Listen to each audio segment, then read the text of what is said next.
Hey guys, I'm Stephanie, and this is Steph Stove. And if you love peanut butter and chocolate and putting them together, this is something you're absolutely going to want to try. It is chocolate peanut butter granola.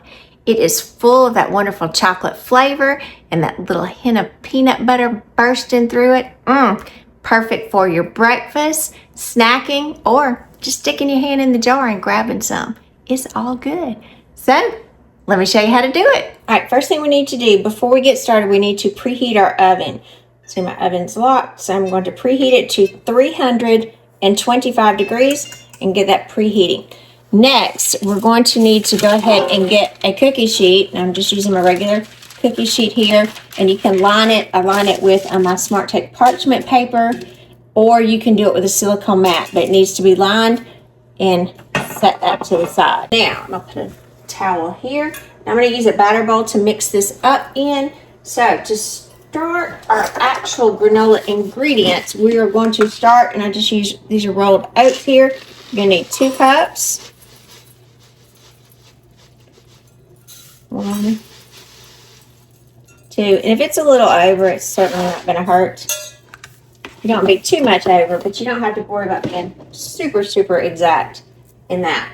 All right.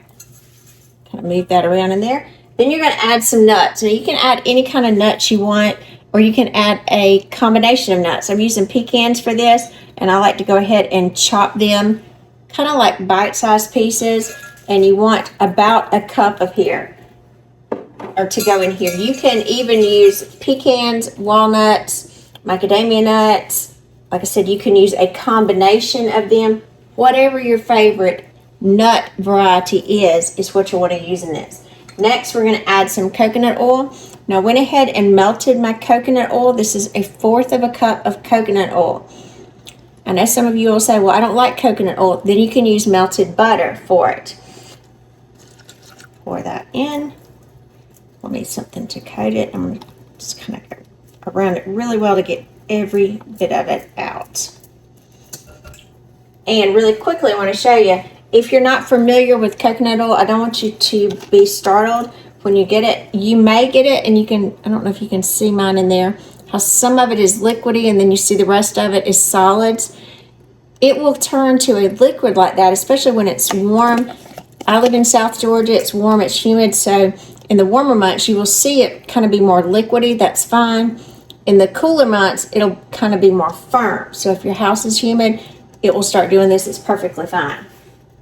Or if it's cool, it will do the opposite, and it will stay kind of compacted in there. Next thing we're going to add is a little sweetener for this. Now there's some options here as well. Now I'm going to be using honey. Now when you use honey, use raw honey, and this is one I got here from a local thing in Hayhara, Georgia. So try to get it local because it's got better benefits for you.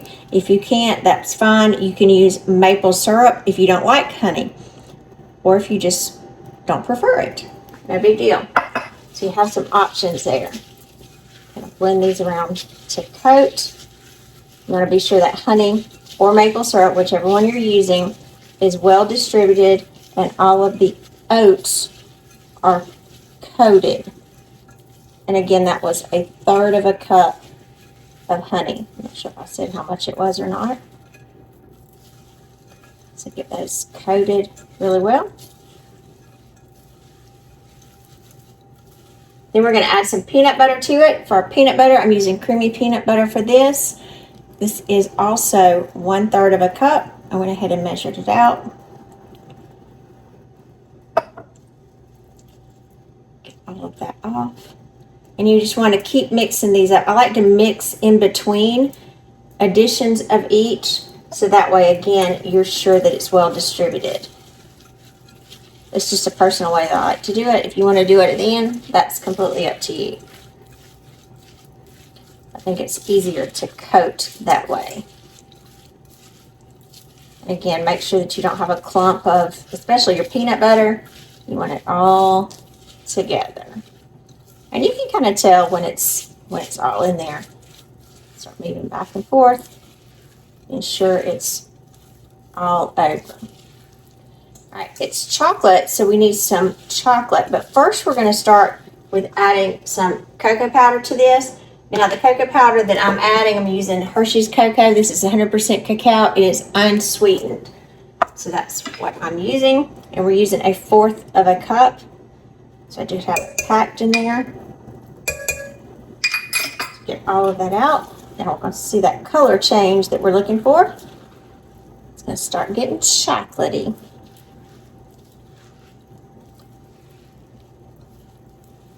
Look at that. Kind of looks like Cocoa Puff cereal right now to me. And again, just keep going till you get it all coated.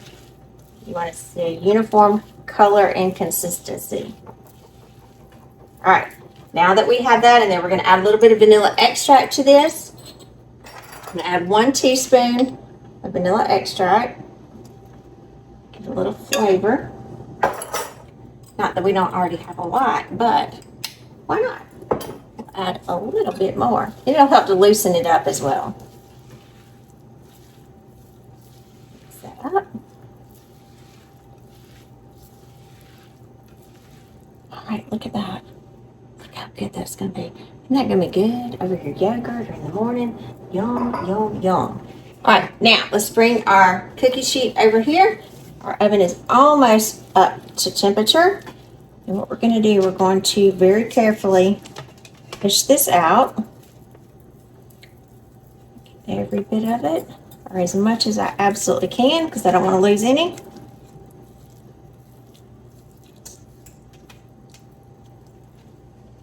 Out over.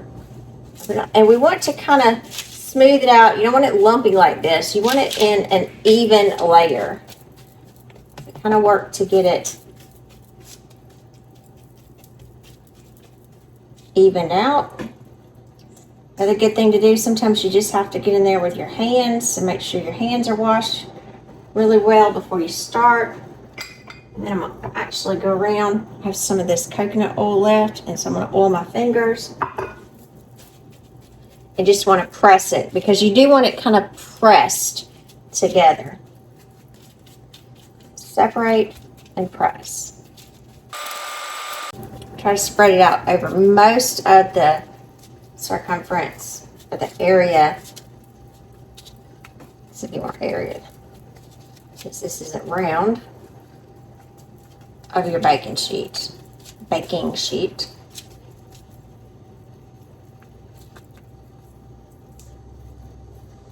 Get it all off my fingers there. Now, we're almost up to temperature, so as soon as we get up to temperature, we're going to pop this in the oven. I'm going to give my hands another wash. We'll be right back. All right, our oven is up to temperature, so we're going to go ahead and put this in the oven. Look how pretty that is already. And while we're baking it, this is going to bake for about 20 to 25 minutes, depending on your oven.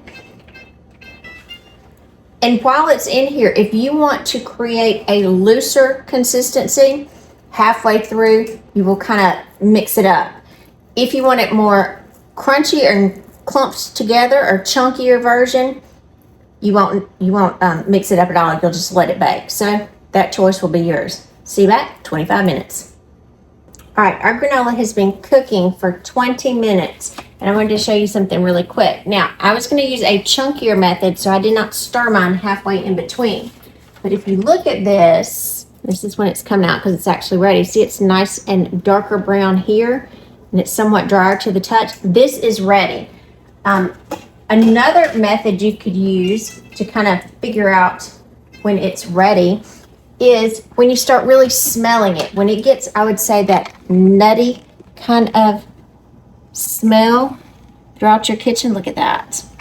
That's your nose kind of saying, it's time, it's ready. Now, it will continue cooking once you take it out. It's kind of like that carryover cooking. But be very careful because, as you can see, these are very brown. Now, obviously, it's chocolate, but they're very, very brown here. It could go, and that's an extreme brown there, it could go from brown to burnt quickly. So when you start smelling it really strong and you have a few minutes left, go ahead and take it out. Now, I'm going to carefully take this off my cookie sheet. because again, my cookie sheet is extremely hot and it will have it cooking even more. I want it cooling at this point. Now, like I said, I did not break mine up because I want mine in a little chunkier formation. If you want it really loose, halfway through, kind of break it up. I'm going to kind of separate some of these, and you'll see why in just a minute. That around there. Perfect. Now, after it comes out of the oven, I like to have a little bit more of that peanut butter chocolate flavor. So I'm going to take some Reese's peanut butter chips. I'm just going to kind of eyeball this and put these around there. This is another reason I want it off the pan, because the pan's hot and I don't want these completely melted through. Likewise, I didn't want them in the cooking process. Now, this is completely optional. You don't have to do this part. I personally like it, but again, you can customize it according to your personal preference. And I'm doing about, a couple little pinches full, maybe about a quarter of a cup. And because peanut butter goes well with chocolate, I'm going to do some semi-sweet chocolate chips too. And again, I just want these through. They will start melting some, but not completely. But they'll be nicely mixed up amongst it. And you can see my peanut butter chips right there. Sorry, it's starting to get really soft. Be careful of this pan over here if you move it to the side, because it is hot. I feel quite a bit of heat radiating off of it, so don't bump it, or you will know it. All right, this does need to cool completely before we get ready to store it. But look at those chips melting. Doesn't that look good? So we're gonna let this cool completely, if we can, and then we'll be back to taste it. See you in about 15 minutes. I'm Stephanie, and this has been Steph's Stove, where today, look what we made. This is beautiful chocolate peanut butter granola. Doesn't that look good? Now, I did add some peanut butter and chocolate chips because that's my personal preference. You don't have to do that. And remember, when you're baking this, let your nose be the best indicator of time. When it gets that nutty smell to it, check it. If it's nice golden and darkening in color, then it's probably time to take it out, because it can very quickly go from perfect to bad, just like that. Now, how do you eat it? You can just go in and eat it. I like to eat it over yogurt, so I'm just gonna pick some up and I'll just kind of crumble it to see. I said I like mine a little chunkier. If you want it a little thinner, then halfway through the baking process, kind of mix it up. And see, it's still a little warm. Those peanut butter chips. That's okay. We'll eat them. Just like that on your yogurt. Love it. That way you feel like you're getting an extra treat in there. Look at that. Look at that peanut butter chip in there. Oh, it's just getting buried down in there. Makes my granola even better.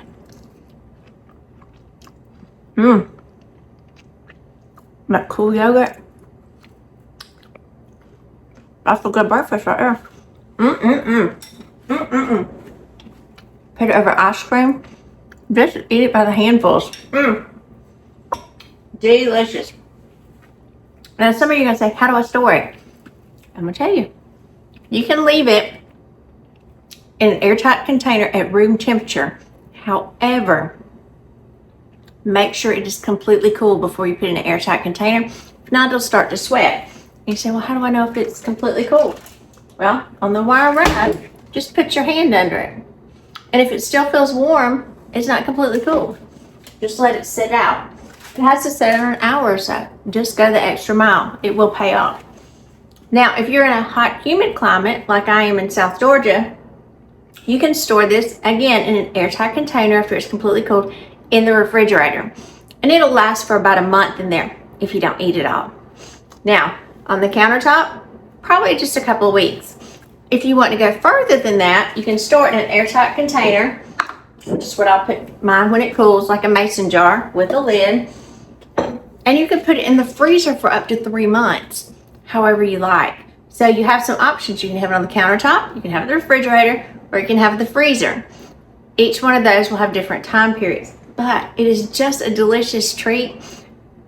pretty much good for you and very much good to you. So if you're a chocolate and a peanut butter lover and you like mixing those together, you will love this granola. So I do hope you try it with your family as well. And remember, give us a thumbs up, click that subscribe button for more great content like this. Steph Stove, we're making memories, one dish at a time. Thanks for watching, guys. Have a wonderful day.